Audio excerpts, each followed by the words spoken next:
Good morning. আজকের look দেখো আমার।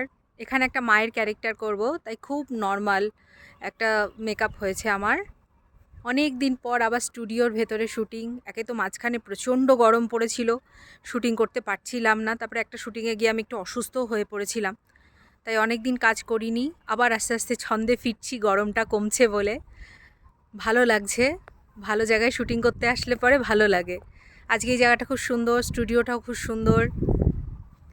এটা অনেক বড় একটা স্টুডিও। এখানে তোমরা যত রকম রিয়ালিটি শোগুলো হয় এই স্টুডিওটার মধ্যেই শ্যুটিং হয় তার। তোমাদের সঙ্গে কথা বলতে পেরে আজকে ভালো লাগছে আমার। মাঝখানে শরীরটা খারাপের জন্য কথা বলতে পারছিলাম না। আমি জানি সবাই আমায় লিখছিলে, দিদি তুমি এখন কাজ করছো না। কাজ মাঝখানে সত্যিই পারছিলাম না, আমি অসুস্থ হয়ে পড়েছিলাম বলে। আবার আস্তে আস্তে কাজ করছি, আবার তোমরা নতুন নতুন ভিডিও পাবে।